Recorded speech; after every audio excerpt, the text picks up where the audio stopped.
Cerinich. Today we are on location at the 3rd Avenue Playhouse. We have the cast and the directors, and we would like to hear from them about their new production of Columbinus. With us today we have in the center Robert Bowles. He's co-artistic director of 3rd Avenue Playhouse, or TAP, and Ryan Patrick Shaw, the educational director. Along with them, we have the cast. We will start with Bob Bowles. Tell us something about this performance. Well, Columbinus is a play that, it's actually two plays, really. The first part of it is about a group of high school students going through a typical day in their lives, beginning in the morning when they wake up, going throughout the school day. And the text of the play is taken from interviews of actual high school students throughout the country, just asking for them to give their thoughts and to open up about what they're going through, what they're thinking, how they're being treated, how do they treat others, what stresses do they have, anxieties, whatever. What is the actual what's actually going on with you? Not what we see or maybe what we want to see, but what is actually there. What makes you tick? And these interviews were actually done by a woman, an academic, doing a survey of high school students around the country, and they were allowed to be anonymous, and they opened up to her considerably, and then a playwright and a director, P.J. Paparelli and Stephen Karam, got together and fashioned this material into a play. Very, for my money, a very important play, but also very entertaining in play. Not everybody's life in this play is grim or whatever. People have a sense of humor. They also have all kinds of things going on in their lives. Okay, Bob, let me just stop you there a second. This play was first performed in 2005, and I understand that you also directed it previously. Yeah. How was that different, and how did you end up choosing Columbinus for here in Door County in Sturgeon Bay?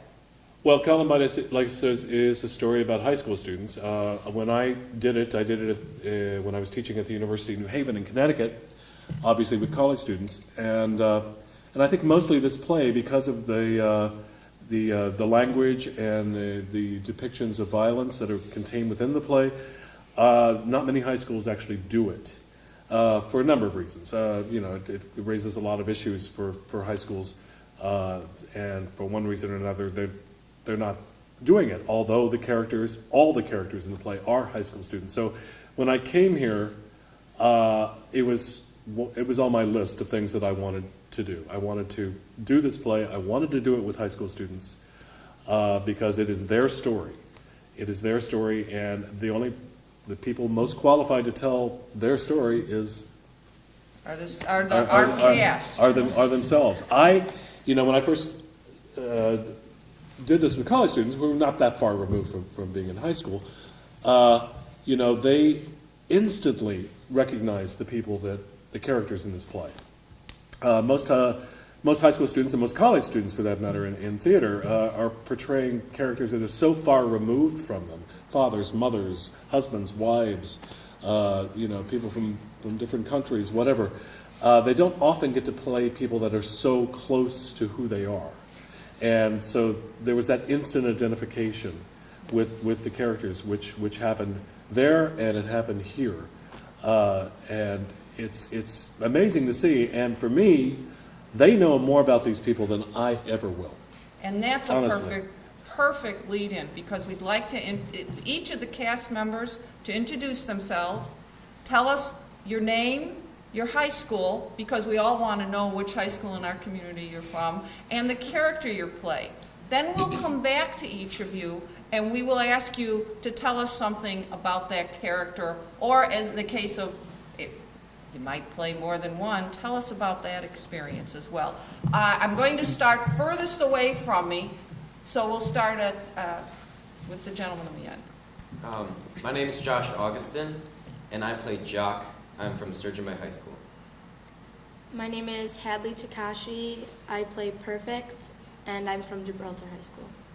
My name is Michaela Kraft. I play Faith, and I'm from Southern Door High School. I'm Gemma Benton. I play various roles, and I'm from Sebastopol.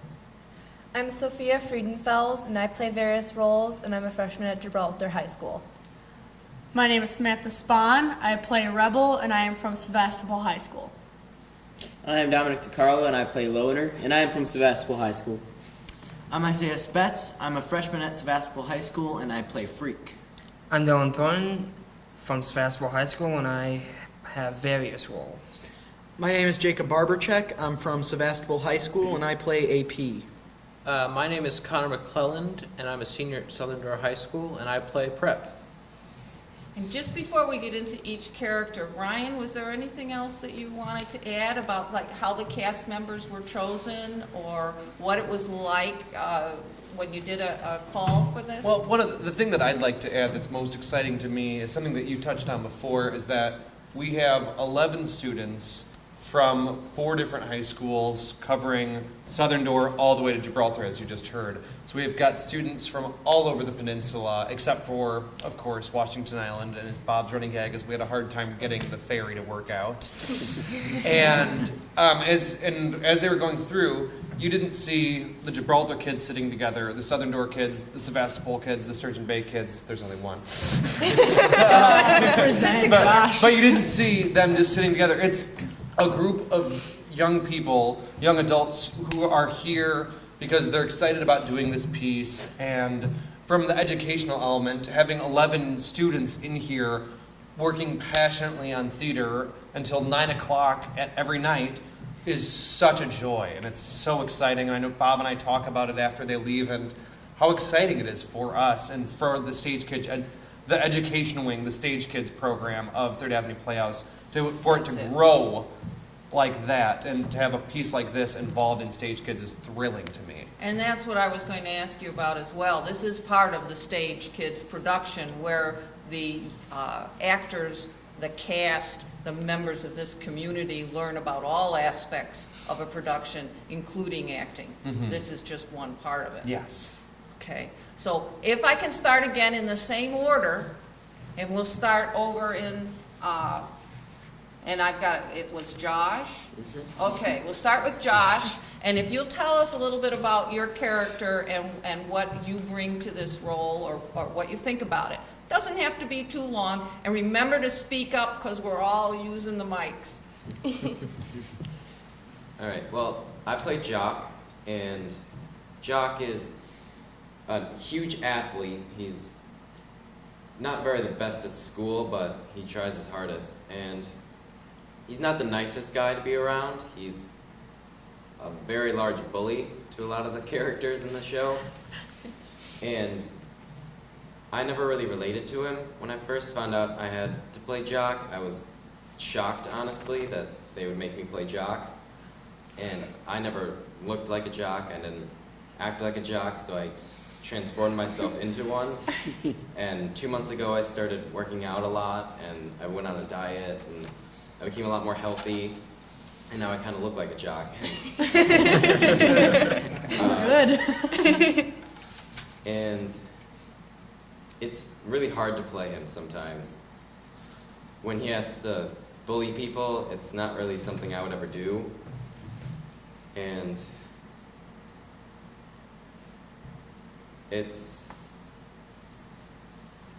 not an experience I can really describe very easily. Okay, well, that's a good start, though. And then it's Hadley? Yes. Okay, Hadley, tell us about your character, Perfect. I play Perfect, and she's the popular girl. She's the stereotypical, people want to be here, but what they don't realize is that she's not perfect. There's things going on in her life that is so far from perfect that, I mean, you just can't relate to that. But, That's okay. That's a good start. And then I might not get them all right, so if you would tell me, is it Gemma? Mm-hmm. Gemma, could you tell us about, now you're playing more than one character. Yes, I am. Tell us about that experience. I really like playing more than one character because I get to experience different aspects of this tragedy. Okay. And in front of you is Michaela. Michaela. Oh my goodness, Michaela, and you're playing Faith. I am.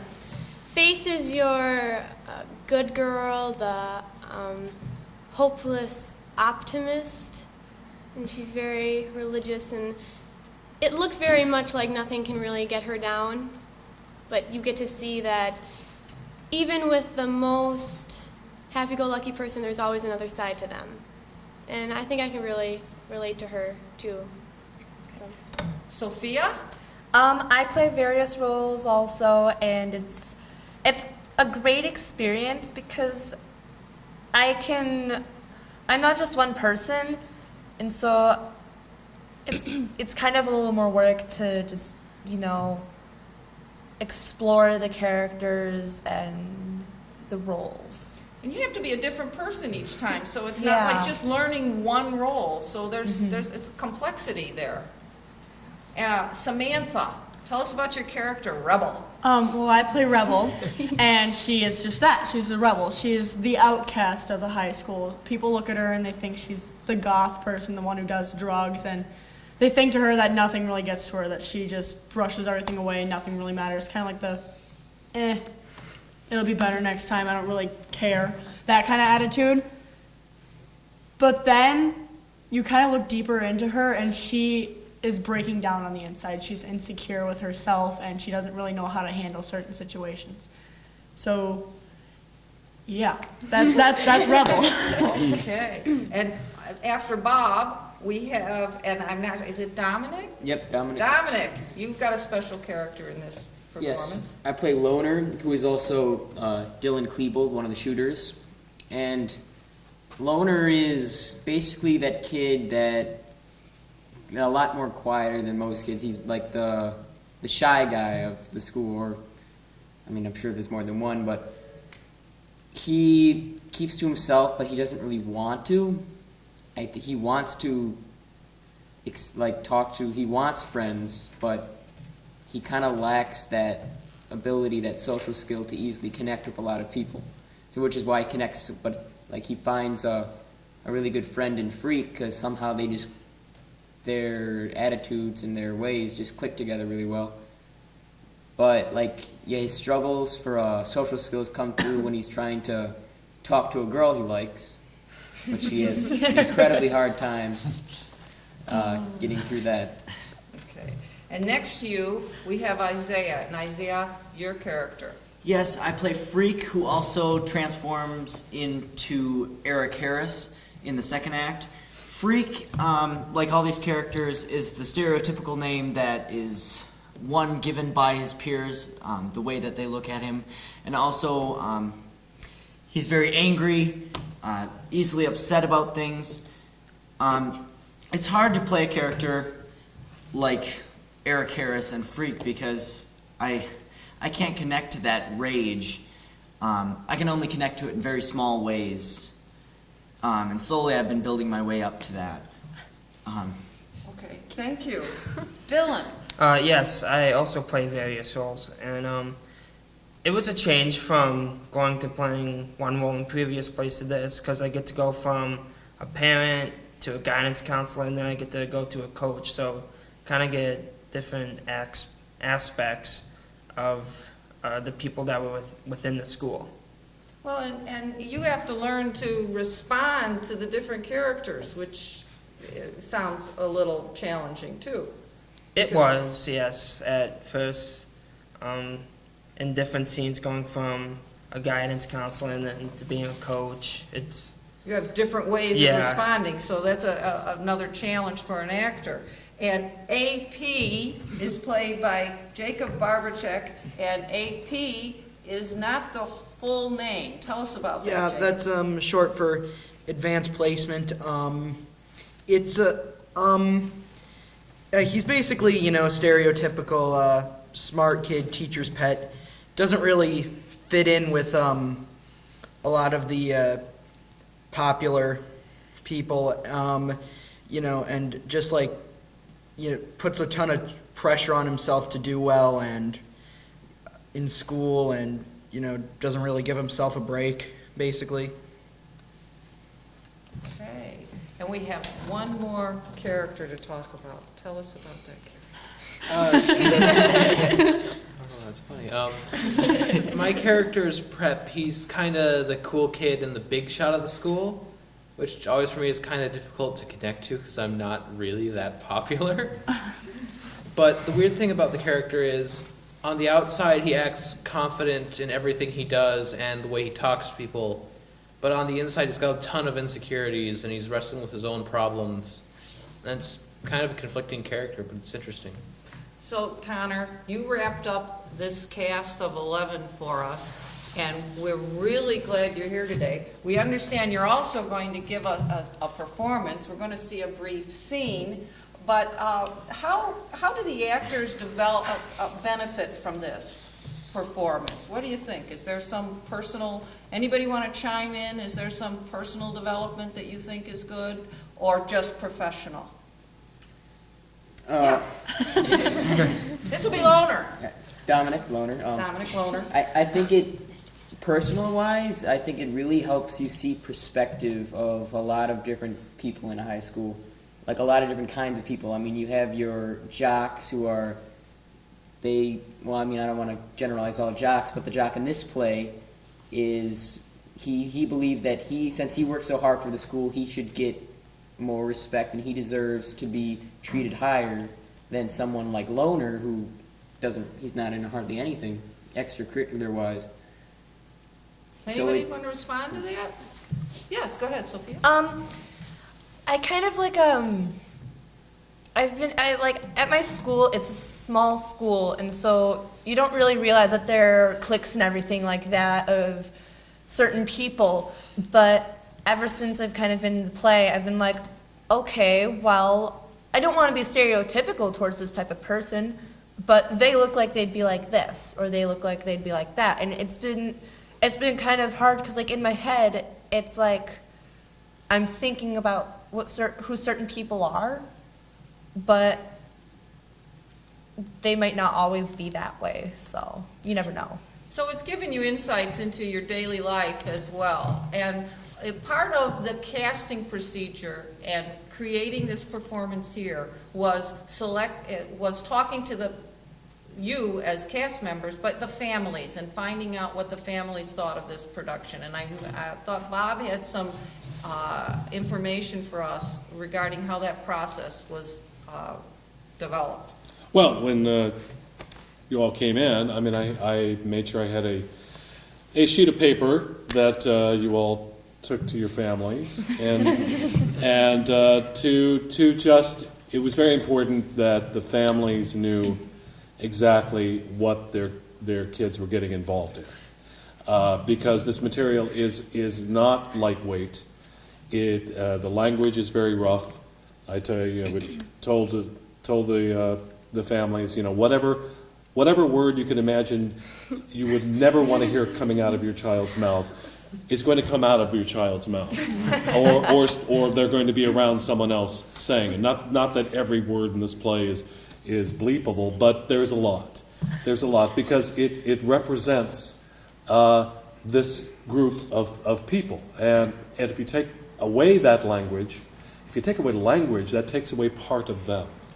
And so to be true to them, you got to see it warts and all.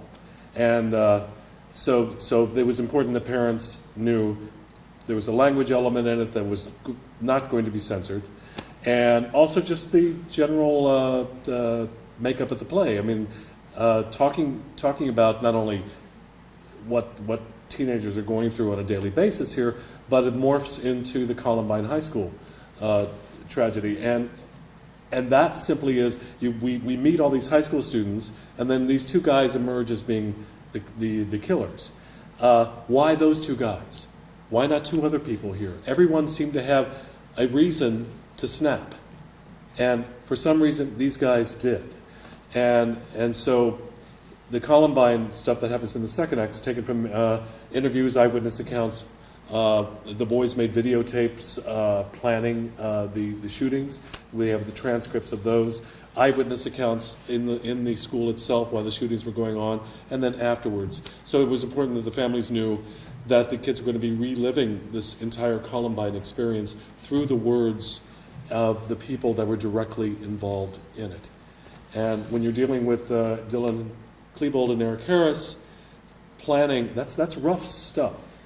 But that is what the play is doing. It's just laying out what happened, lays out the facts. It doesn't pass any judgments, doesn't sort of give a solution or reason why. We don't know why these guys did this. Children always have blood on their hands, for no one would leave me alone.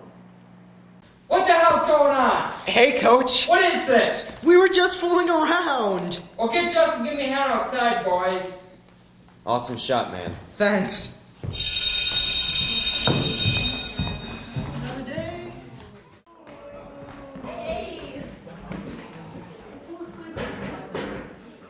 Okay, who wants to tell me about natural selection? Survival of the fittest? Who did the reading last night? Yes? The theory of natural selection, or survival of the fittest, has replaced creation stories like Adam and Eve in the garden with the different, though equally questionable, creation story we refer to as evolution. Very good. Who'd care to elaborate? Anyone?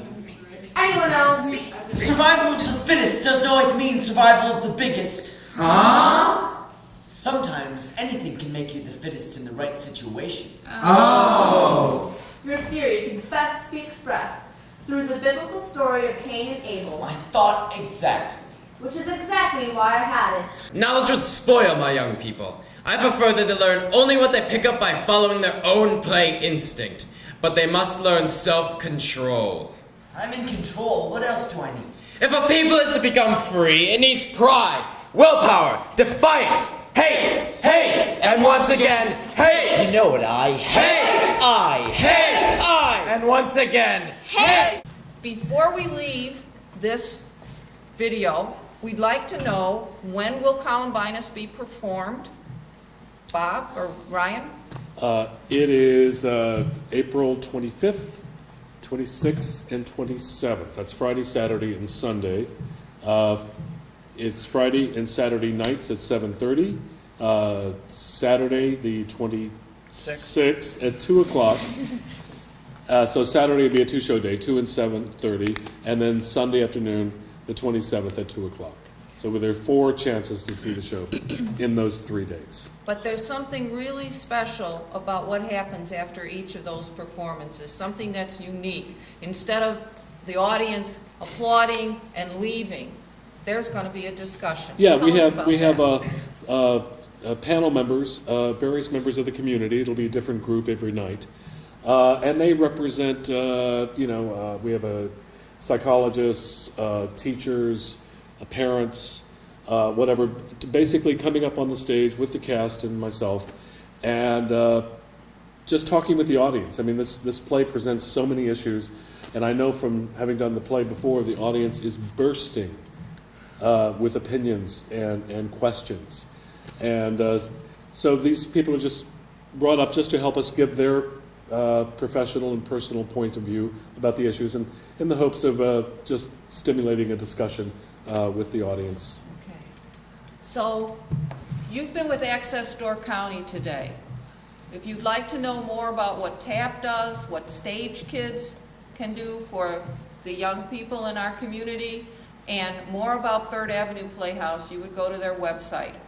You can email from there, or you can call them on the phone and get more information about this production or other productions. I'd like to thank all the members of TAP and all of our cast, our 11 cast members that are here today, for giving us this backstage view of the very important play Columbinus. And I want to thank you for your time today, because I know we're taken away from your practice, your rehearsal time. We'll make up for it on Thursday, Friday. I know you'll make up for it, and we're going to be there to see you do this. You have been watching Access Store County with your host, Victoria Cerinich. Access Store County is carried exclusively on the Sevastopol TV cable channel 986. Thank you for watching.